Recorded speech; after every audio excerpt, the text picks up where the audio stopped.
says live. We are live here. Hang on.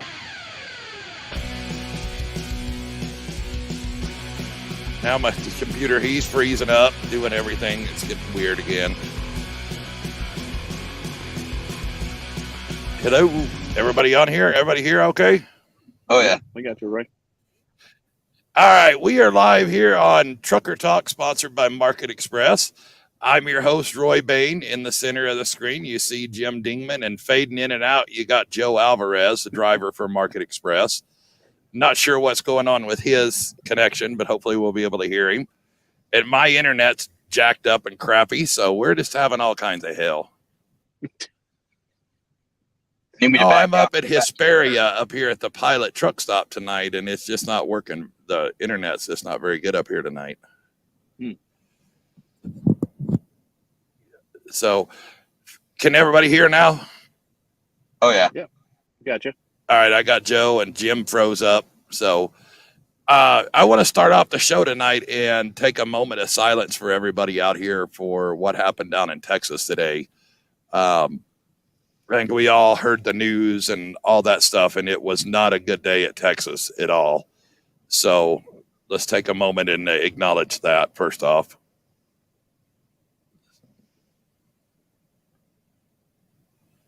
So I don't know what everybody's thoughts is. Let's start off with that subject real quick while we're in here.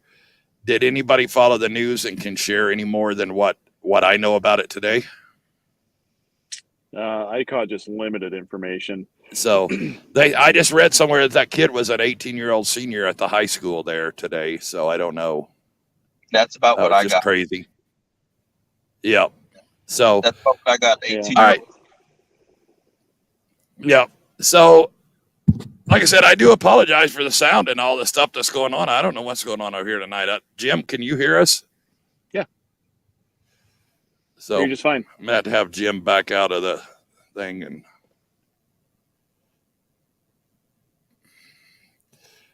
I tell him to back out and come back in on his link. I don't know. My internet's left out.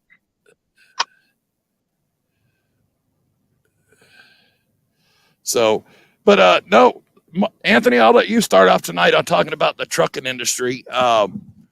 What are you seeing currently in the trucking industry that's going on that you want to take notice of? I'm just noticing a lot of slow responses on repair shops, equipment. A lot of people are kind of working with equipment that they, a lot of people want newer trucks. Trucks aren't available. Trailers aren't available. I know we've been waiting on a whole bunch of new vehicles for us in our own fleet. I think they ordered, I think they ordered like 8 vehicles. We got 3. I was lucky to get a new one. I was in the process of moving into my new one today, but just the equipment, it's not available. I think we've been waiting on trailers for like 8-9 months already. Jim could probably attest to that. So 2 years. Is it 2 years? I don't even remember. Like time goes by so quick. I know you guys ordered quite a few. So that's one of the bigger things right now. They're saying, driver shortage. It's more of a equipment shortage. I in my opinion, just not being able to get new equipment, getting parts. I know our shop waits on certain parts, and it could be 8 months, 9 months, 10 months, whatever, before they even see it. So that's just what I see. Well, and we watched. You're talking about that. I think that's something that's going on everywhere in the racing community. We're seeing a shortage of parts for race vehicles. 604 crate engines were in short demand for months upon end. Now they're getting them in, and they're having a lot of problems with them, with the machine work that's being done on them and things like that, which don't want to get too technical on it, but they're causing a lot of engine failures. But I also did notice that today the FMCSA lifted restrictions on trucking companies and people hauling baby formula. Did anybody happen to see that little gem come out today? Yeah, I saw that. I hate to say this because I empathize with anybody that's looking for baby formula. My kids aren't that old that I don't recall those days very explicitly, but it's a lot of theater. a load of baby formula, like the airplane that landed this weekend in Indiana. Basically 2 truckloads of formula was all that was. And the amount of formula going down the road, you're only exempt when you're doing it, but not before or after. So there's really no point. You really can't do it unless you're hauling baby formula nonstop for a 7-day window. It's a little bit frustrating and disappointing at the same time that it's just turned into theater. Meanwhile, we got people out there that need it, and somehow they're kind of caught up in the middle of all this crap. So sorry, monologuing a bit, Roy, but just some frustration coming out with the whole thing that it's just nonsense. Yeah, well, I just had a high school friend. She just went down to Colorado from Texas and came back with a suitcase full, which her family had been for her grandson. Her family had been, buying a can too here and there to take down to Texas, which to me I think is kind of a little bit, I don't know, I'm kind of like on the fence with this subject, but I guess a lot of it's sitting down in Texas anyways for all the refugees or whatever that are down there. So it's just weird. It's right there in her own state, but they're not giving it to the people in the state. They're giving it down to the refugees. So I mean, it's kind of a touchy subject across the board for everybody. But yeah, so she came all the way to Colorado from Texas to get some a suitcase full for her grandson. Crazy. Well, and I had a friend that's down in Reno, she lives over around Fernley, and said some lady drove over from Reno and bought out the entire store over in their area of it and went back to Reno and left them over there. And sometimes I think we see social media have a negative effect on things that creates the panic buying. I think we saw that during the start of the pandemic with the toilet paper shortage. I mean, hey, yes, we laugh, but we all worked it. So, yeah, I think I just don't understand why it's like a group of people get together and start out some stuff and it just builds and escalates from there, which is bringing me to the subject that I wanted to talk about tonight. We have seen for about the last 10 days floating across the board that oil reserves and fuel shortages on the East Coast. I want to bring that up. So I'm going to share my take on this right now. Now, everybody listening in that peeks in, keep in mind, I am not Nostradamus. I am not an expert. I haven't been to school for economy or any of that, and I'm not a politician. So keep that in mind when you hear what I say. So I think right now you're seeing oil companies responding to our current administration's push for electronic vehicles. We have all heard stories how the oil industry, when you've got new technology coming out, they try to squash it, buy it up, do whatever. We saw the president come out and say they've ordered the next round of fleets all electric for the White House, blah, blah, blah. You've heard in this, let's push the electric trucks. I think right now the oil company is holding the oil hostage or the fuel hostage to create false prices. I think they're bringing in all of these major profits. If you look online and just Google first quarter profits for the oil companies in America, you're going to be surprised. BP said they've had the highest first quarter profits that they've had in over a decade. I think once the election happens in November, I think they're controlling the outcome of our elections. I think they're going to look to try to get more Republican Congress and Senate or House and the Senate so that they can control legislation and override the president. I think if that happens in November, you're going to see fuel prices drop back down to $2.85, $3 a gallon. That's just my opinion. It doesn't mean anything at all. So that's just my opinion. What are y'all thoughts on that?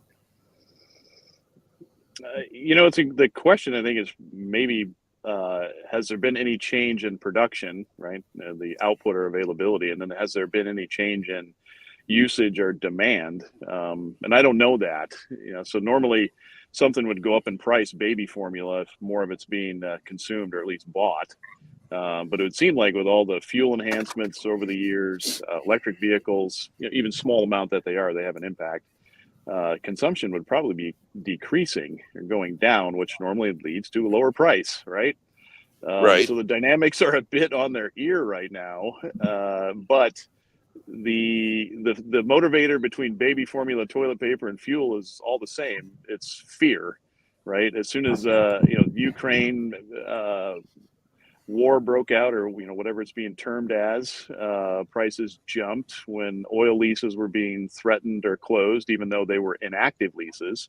That had an impact, and it just creates a feeding frenzy. So um, are there political motivations or steering items behind it? Anything's possible. I mean, trust me, I'd be the first one to for that. But the fear factor right now just can't be ignored on formula, uncertainty, diesel fuel, all that. It's definitely out there to a zone we've never been in, or at least we haven't been in for the three of us haven't been in maybe 40 years.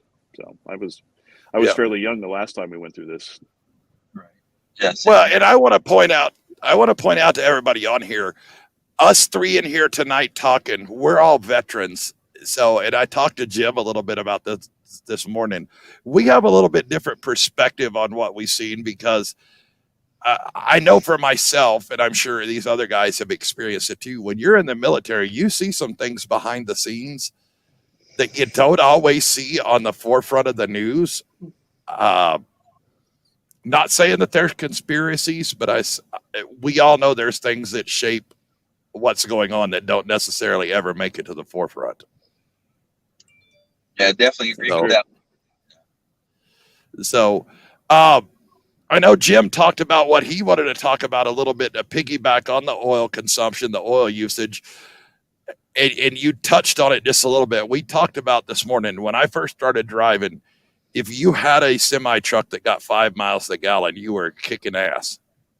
I mean, and now we're seeing all these on there. I was averaging 8.2 for the week this morning. That's not today. That was for the week so far since I left up there. So 3 miles to the gallon times, just pick a truck or trucking company, you got Swift, Warner, any of those. You get 3 miles to the gallon on 3,000 trucks. How much fuel is that per day that they're not using? So a lot. Yeah, big number. Right. So, I mean, so you're right. I mean, the fuel consumption in all legitimacy should be going down. Anthony shared it with me, and it was shared on our actual page here this week too. Did any of y'all see the Pilot CEO testify before Congress? And I don't know, have y'all watched that video? Yeah, it's on our page down there.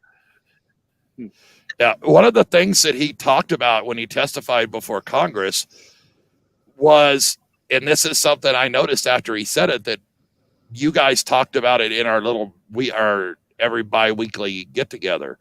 DEF prices. Okay, DEF is not. We're not hearing anybody say anything about DEF shortages, DEF this, DEF that. But I find it interesting that DEF prices are going up hand in hand with diesel fuel prices. That does not make any sense to me. But what he said is the railroads who are hauling the diesel fuel, the DEF, are telling Pilot that you have to, reduce the amount of loads that they haul. Like if there was 2 loads before, now you're only going to get 1 load. So you have the railroads that are dictating how much fuel is being shipped. Yeah, he said something about 20%. 20%. Yeah. You look at 20%. It doesn't sound big, but it's huge compared to, because my buddy hauls fuel. Pilot, I think they refuel at least 8 times in a night. Not the whole day, just in the night. So, you're probably looking at maybe 12 more in the day. So, and you reduce that by 20%. That's huge. So then that just forces us to not be able to get fuel. All right. Jeff Orr says DIngman needs to smile. And then Gordon Lee Pete, which says, and I think he listened to, I think he's one that brought this to our attention, to cut their orders by 26%.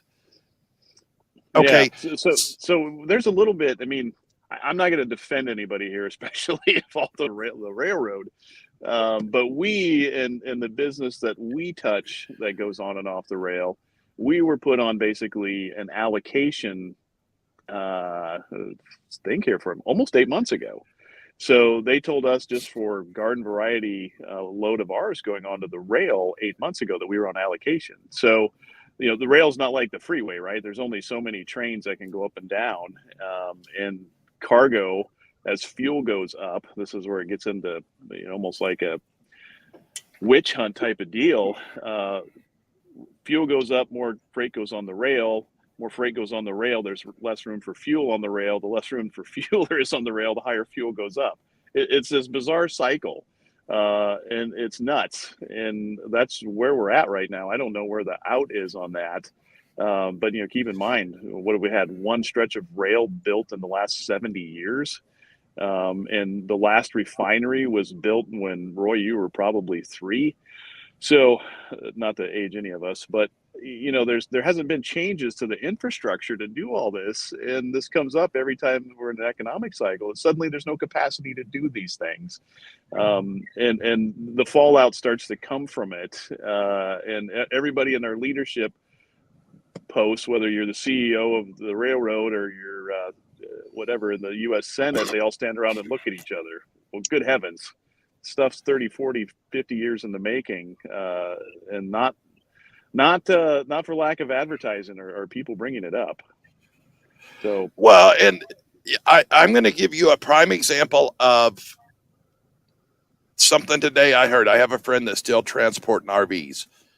3 months ago, their price per mile to transport that RV was still around $1.33 a mile, which doesn't seem like a lot, but you're in a pickup. You're not.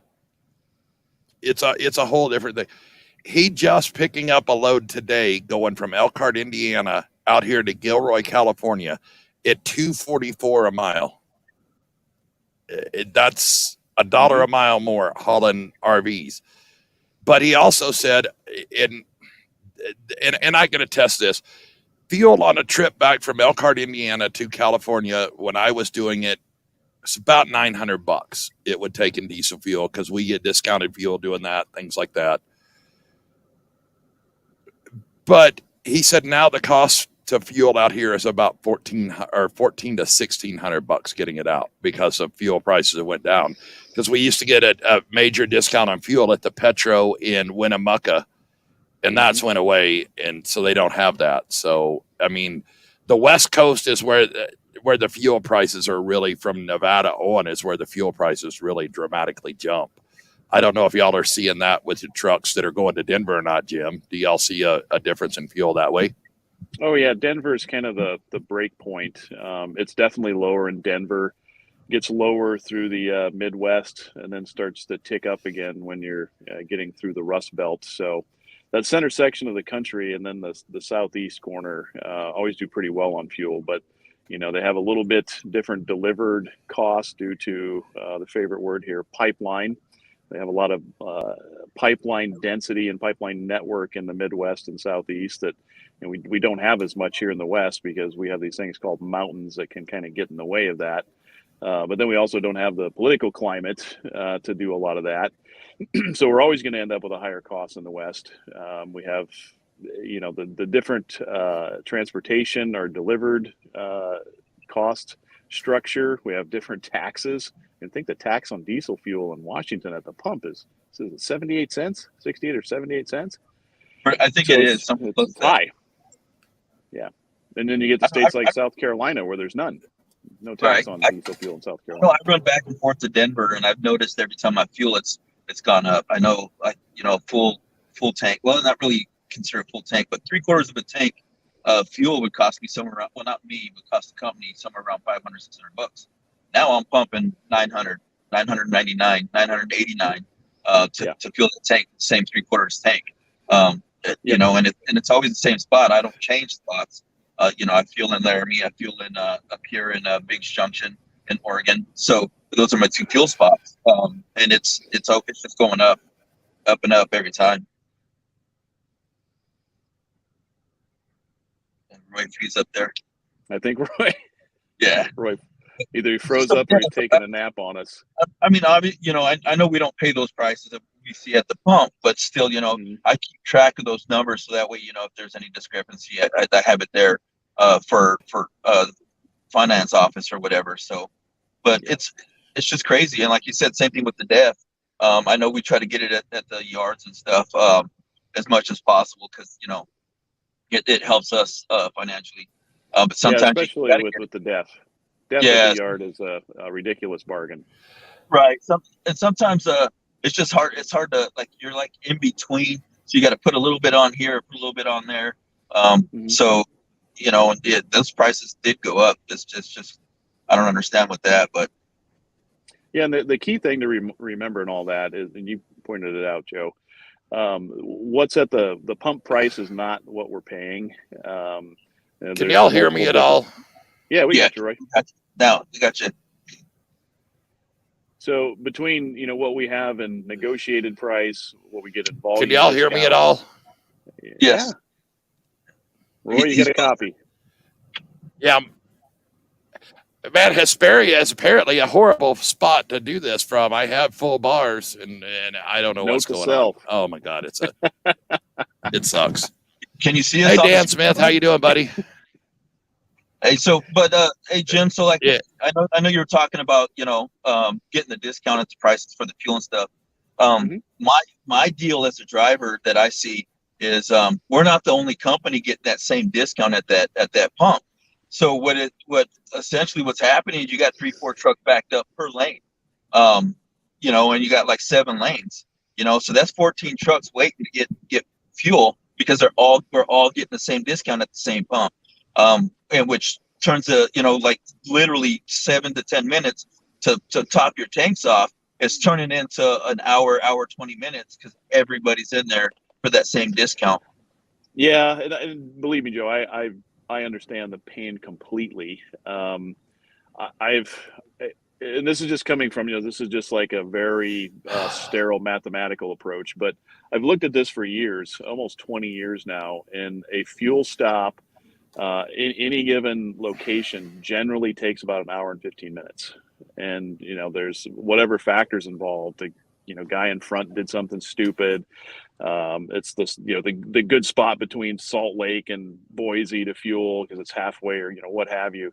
But I think the key to that, easier said than done, is to try to find that off time of day and be able to fuel. And, we're going to be in an environment here for a while where, the East Coast is predicting they're going to have fuel shortages. At some point, that's going to start to trickle this direction, and we either have panic buying or we'll have some actual delivery delay like we had last summer, and you can expect that. So I wish there was an easier way. And you're right, everybody's got a discount. Everybody's got a fuel network. Can y'all hear it all? Yeah. We got you, Roy. We got you, Roy. All right. Well, I'm just going to have to listen in. I can't see Jim if he can hear me, or I can't hear him. I don't know what's going on. Me? Dang it. I can see everybody. I can see you. Thumbs up. I just don't have Jim, but that's all right. Is he still in there with you? Yeah. Yep. So, yeah, and I mean, right. it's not really an issue per se for my time or driver's time, you know what I mean? But the thing is important.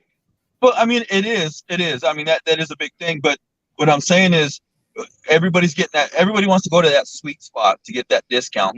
Mm-hmm. And you're right. It's kind of, you want to kind of work your deal to hit that place at an off time where you're not sitting there for as long. And unfortunately for like solo drivers, they're having a harder time. Like me, as a team, I can roll in there at 2 a.m. when there's nobody in there, because we're a team. I can kind of work it that way. But when you're a solo driver, you have no choice. You got to pull in there at noon, lunchtime. Everybody's inside getting a hot dog, Wendy's, holding up the fuel lane. Some guys in there taking a shower, holding up a fuel lane or whatever it is. So, I mean, that's tougher for those guys. But I think it's the whole thing of the discount is what's driving these people to these certain truck stops. And I just don't see it's going to fix any of those problems anytime soon. We're just going to have to wait. There's a lot of frustration. I think Roy and I talked about it. There was a shooting down at a truck stop not long ago. Shot and killed somebody over a fuel pump situation. My thing to people, and I stopped the guy the other day up here in Big Junction, is be patient. Be patient, because you don't know what that guy in front of you's got inside his truck. He might got a loose screw and a gun, So you going up there banging on his door. Yeah, you go bang on his door, tell him to get out the fuel island.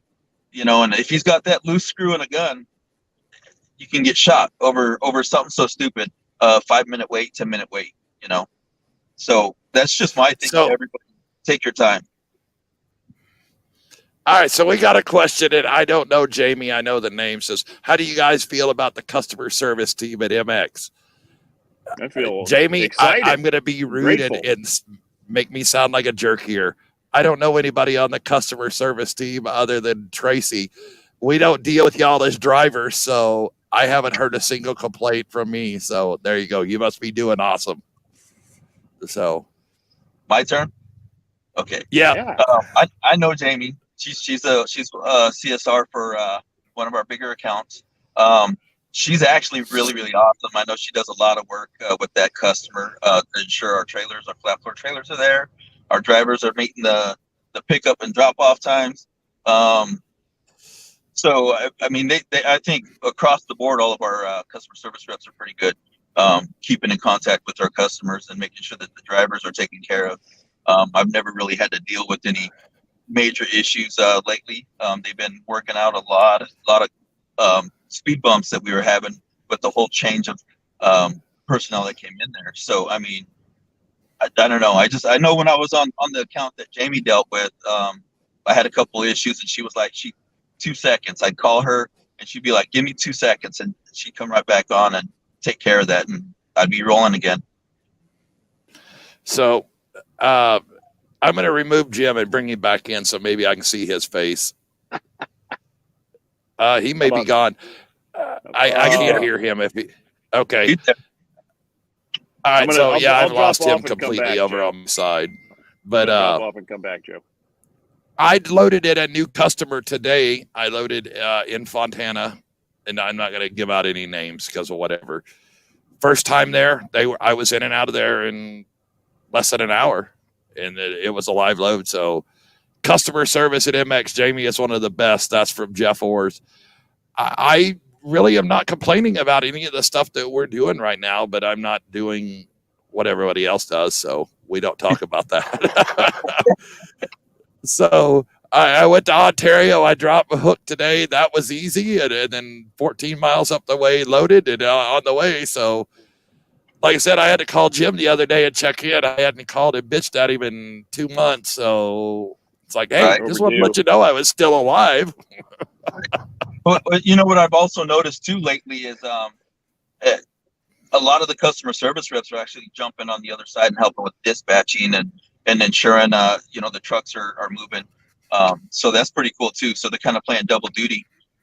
Tracy obviously was a dispatcher prior to customer service, and she was really good. She was actually one of my dispatchers there for quite a while.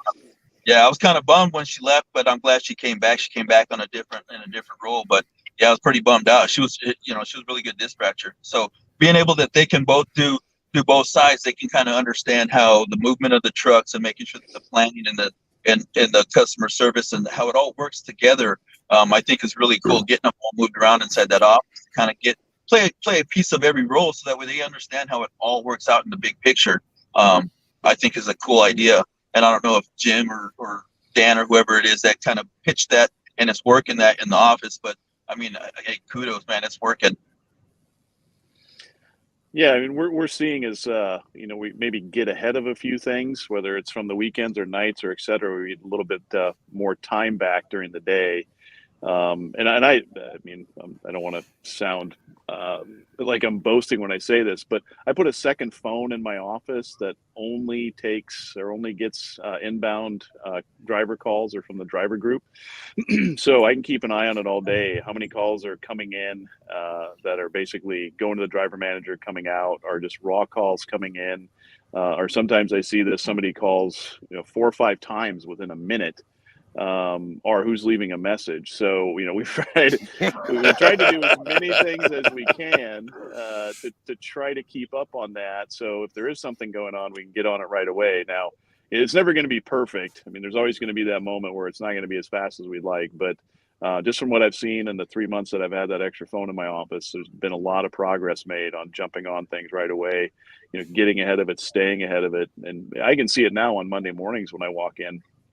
It's not the same mosh pit that it was maybe 8-9 months ago, because we are staying ahead of it for longer. So hopefully that's starting to show. It sounds like it is. Yeah, All right, Jeffrey Damaris. I'm going to bandwagon with this gentleman right here. Shout out to Adam Shower. He is very easy to deal with. He knows his drivers and what they like to do.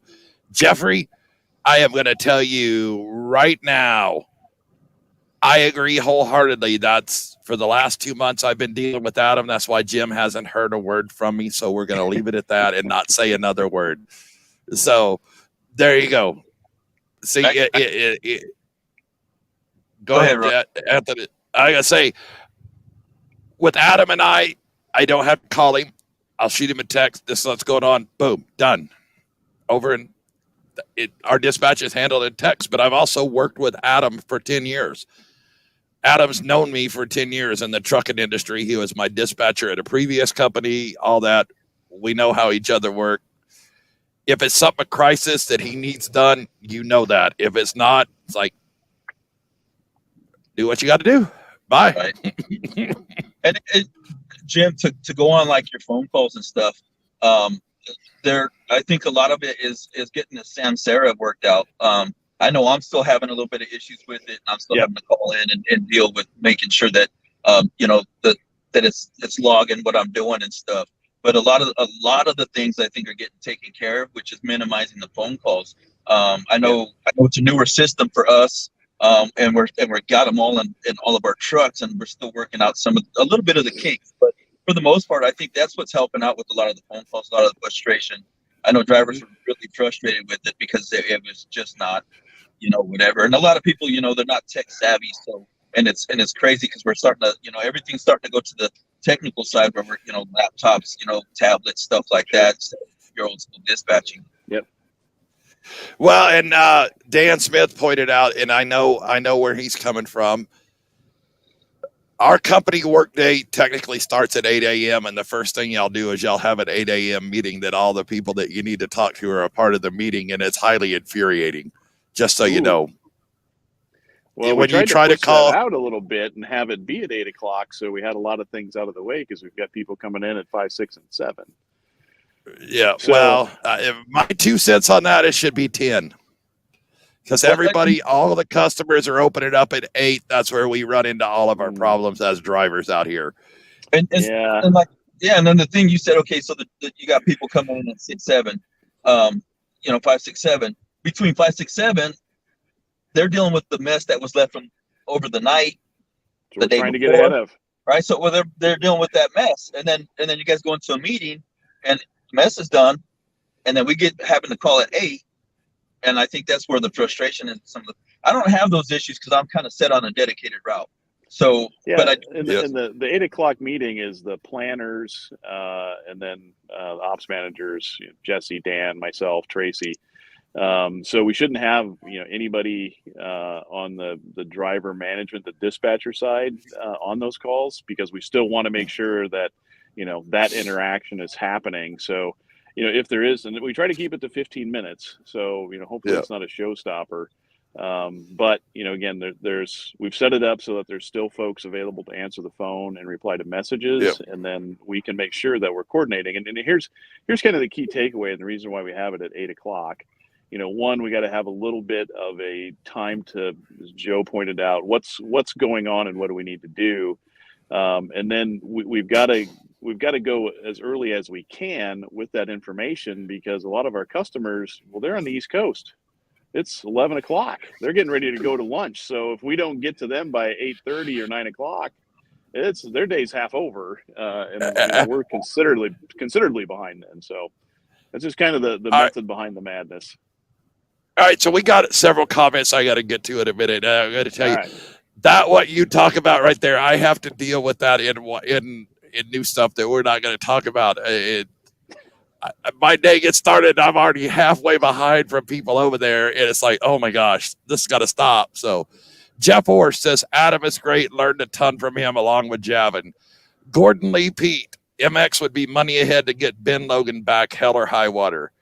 Selvin Kumar, I'm not sure who he is, but hey, welcome to the show. I don't recognize. Adam and Jeff are awesome dispatchers.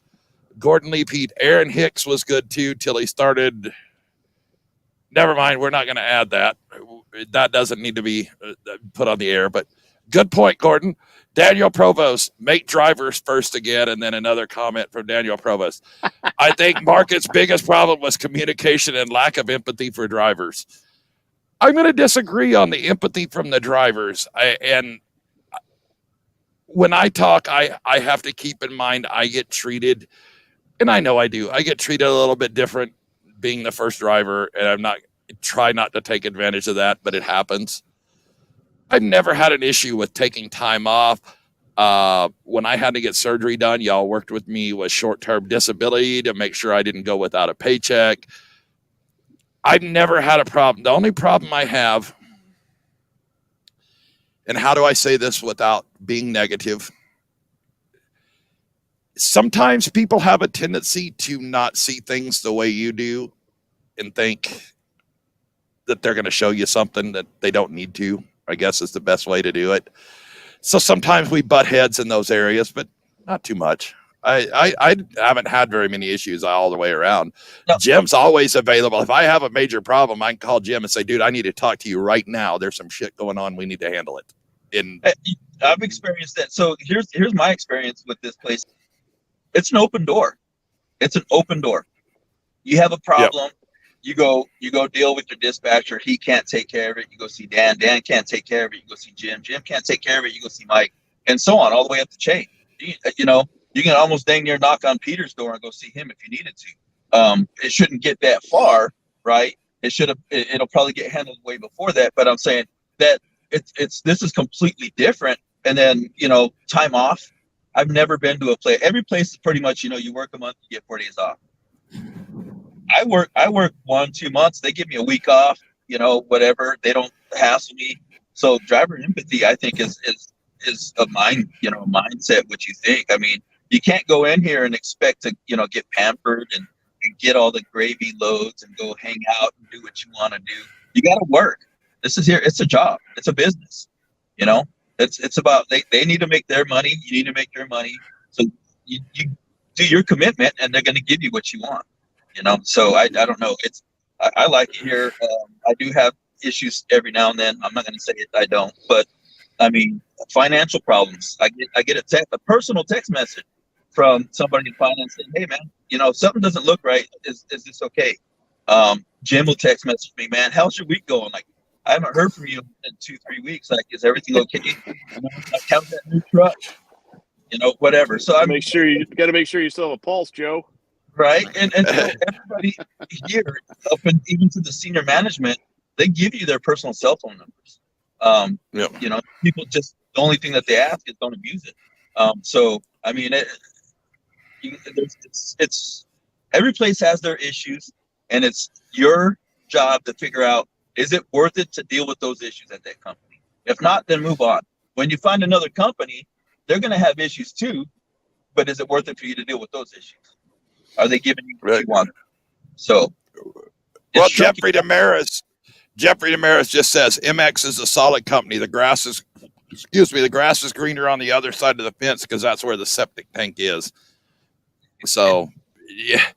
And now Daniel Provost. Okay, Daniel, I am going to tell you right now, and this is why I haven't said much on it. You hit the nail on the head for most of us in this company that have been here for a long period of time. The turnover in dispatchers, 8 dispatchers in 2 years. I agree wholeheartedly. I don't like change. I don't deal with change very well.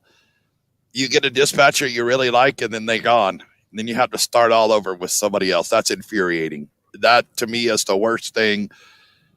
So when we went through this transition previously, the gentleman on the right side of the screen in front of me took care of dispatching me, and I'm sure he was tired of hearing from me by the time it was all said and done, but he dispatched me. So I can't say that, but now we found out, and you find people. The only thing I don't like is it, and I've been criticized for this, but it's just me, a personal thing. I hate when you call in and you ask for someone, and this is at any company. It's not Market Express. It's anywhere. and you call in and say, hey, I want to talk to Jim DIngman, or can I talk to Jim DIngman?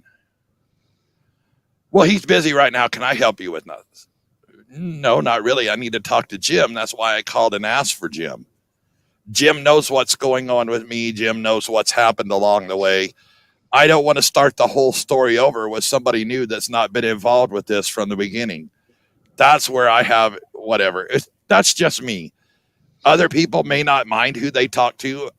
This goes back to the military. When you have an issue, you go talk to the person to fix the issue. You don't talk to 20 other people to get the same thing fixed. You talk to the person you're dealing with.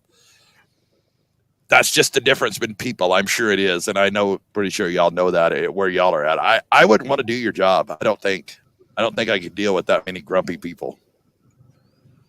I already told them, I said, hey, y'all put me in dispatch. I'm hanging up on folks. I'm going to tell them, get to work. Get to work. Shut up and drive. Get to work. Yeah.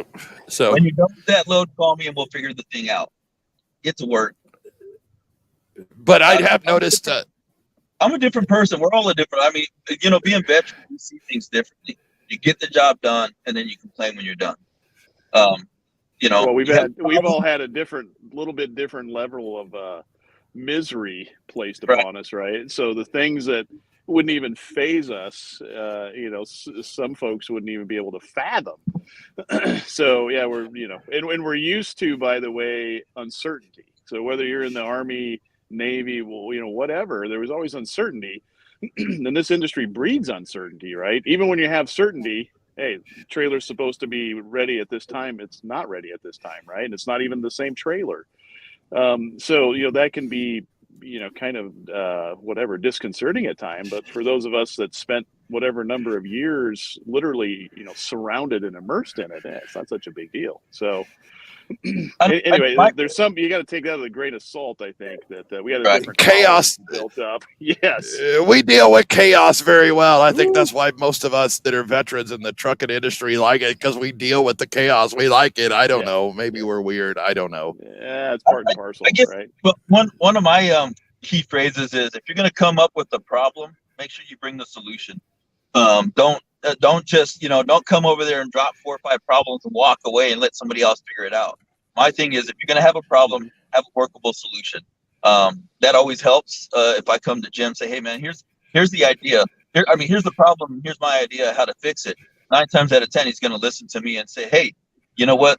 That makes sense. Let me run it by so-and-so and we'll get it worked out. And 9 times out of 10, they use my solution. So, that's, I don't know. We're all working with control chaos, I guess, is what we all like, is control chaos, what I call it. Yeah, that's a little bit trucking, right? Yeah. We're out. Gordon, I'm not, but you guys are out in the road every day, with the traffic. That isn't even controlled chaos, right? That's largely just chaos. So, you're navigating through that, and then you have to go into an office somewhere and negotiate paperwork and whatever. It can be stressful. So I think, to go back to the empathy point that was brought up earlier, we've tried to bring about an understanding of that level of, stress and fatigue that can come to the phone, and just try to identify with it that, hey, it's been a stressful day. It's 8 o'clock in the morning or 9 o'clock in the morning, but we got to resolve the problem and not get upset because of, you're upset, basically. Does that make sense? Well, and I've heard a story explained to me about drivers in the past, and this, y'all may see this, but you've got a driver that his wife gets mad at him at home, yells at him. So now he's pissed off already because his wife yelled at him this morning. He calls into dispatch. Oh, hey, hang on. Let me call you right back. And then they get sidetracked. So now you've just escalated that driver being pissed off that much more because they felt like they got ignored. It just builds on up, and it just, it's hard for drivers to deal with all of that stuff out here on the road. And I try to keep that in mind, and I know other people try to too, but there's others that just like, screw it. We're, whatever. We're just pissed off when the day starts. So Gordon Lee Pete says, I'm on 13 and 2.5 years. Jeff Orrs, Gordon, that's why I try to help you out when you called in. I think Gordon's answering back, hell yeah, Jeff, you do a damn good job, and I truly appreciate it. So we don't necessarily want this show to turn into just Market Express drivers. If you're not a part of Market Express and you watch, hey, join in. We want to talk about anything y'all want to talk about. We're here just to have fun and talk about the industries and the stuff that we're dealing with. I am going to say something that I started aggravating me, and I've noticed this. Pilot Flying J with the Wendy's in them. They're wanting to sell their own food, so now they're not taking their driver payback points at Wendy's and the other restaurants. Ooh. If y'all know anybody that could get that fixed, jump in there, Jim. We're counting on you. Right. Wow. That is it's just a little thing, but it's not. Yeah. Yeah, I mean, and it's cool. I mean, like, I guess Roy and I was talking about this the other day. We're primarily using Pilot Flying J here. Some other companies, like Loves, and another company might like TA. Every one of them's got their own little point system and stuff and whatever. But sometimes you got to kind of look at who's going to treat the driver better. Now, we've talked about this before in previous shows about being able to get food or cooking on the truck, stuff like that. A lot of drivers are starting to cook on the truck, but some don't want to. Some don't want to stink their truck up because they're cooking in it or whatever the case is. So they stop at Wendy's and get them a burger, salad, whatever they're eating. And now that we can't use these points, right now Pilot's got this thing, 5 points max right now. And I think the other day, I think I got like $50 on my card. But so not being able to use it at Wendy's or Subway or whatever is kind of a big deal to some drivers. I don't know. Maybe we need not just us, but maybe, companies need to start looking at other fuel stops to see who's going to treat the drivers better. Yeah, that's always under evaluation. And it's the total deal. I mean, we're not just going to where do we get the cheapest discount on fuel. It's the amenities, it's the points, it's the whole 9 yards. But as well as I do, there's only so many choices out there, right? I mean, there's not 50 truck stops on every exit. There's the brand names, and then it gets thin pretty quick. So yep. I don't know on the Wendy's question. That's going to be so many levels of contract. I know. I'm just throwing it out. It has nothing to do with it. It's just a little thing that pisses me off. Well, truck stop, the truck stop companies, though, they are very conscious of trying to create a good experience. So, I mean, the best thing to do on that one would be to try to bend an ear, or, when you're there, find a manager or something and let them know, because, that's how it's going to filter back the quickest. And it'll have the most cases and most experiences for somebody at the truck stop to say, good grief, I'm getting clobbered every day by all these folks coming in and telling me the same thing. That starts to get a little bit different traction than, say, Nick or I or whoever mentioning it to them. And we will, but, again, there's strength in numbers, and there's, strength at the site of the crime. So, yeah. All right. So, guys, if you're watching this video, please share it. And I'm going to bring up something else, and then I'm going to get to Daniel's Provost's comment that's up here. If you know anybody that owns truck stops or anything along this way, or has any connections to Starbucks coffee, you need to start putting truck parking on your Starbucks shops along the way, so I can get my Starbucks coffee or put them in a truck stop. And all you that want to criticize me for drinking Starbucks, I don't care. I like Starbucks. That's my thing. Hold on, just before you go anywhere, hold on. Check this out. You know who has 24-hour coffee and there's a few places by where trucks can access them? You tell me Dutch Brothers. All right. So Daniel Provost, I was with Market Transport for many years before I came over and was with Market Express. I'm now achieved in the last year, and I really enjoy it, but there are a lot of things that Market can do to fix what they are currently doing in their system. I would love to talk to somebody. Daniel, meet Jim. Jim, meet Daniel. Y'all should talk. We can talk. There you go. There you go, Daniel. We made introductions. He says, not achieved. I meant to say it, Chima. Okay. Voice to text. I got you. We all have problems with that. I talk like a redneck. It doesn't recognize my language, so we're good. So, but yes, Jim will talk to you anytime, Daniel, and listen to what you have to say. just keep in mind that just because you think it's one way, you may have to listen in and hear the side of thinking with what they're doing and why they're doing it. That's something that I've has. Daniel says Jim has got my number, so there you go. Well, guys, we're coming up right up on an hour. Thank you, all you guys, for watching and tuning in. We're going to start working on trying to make this a weekly thing and have some topics. If any of y'all want us to talk about anything out here, drop a comment in there. We read the comments. We read through there. That's why we want it to be interactive. This is everybody listening in. This is kind of, it's a fun thing for me. We do one on racing and all that stuff every week on Thursdays. Who is the guy sitting in the middle? He's sexy. All right, there you go. Wasn't the bookends? Oh, so, Perfect. but yeah, we all want to talk about all this stuff. I can lay out all these different ways, so I just pick it on Anthony because I don't want him to get a big old ego.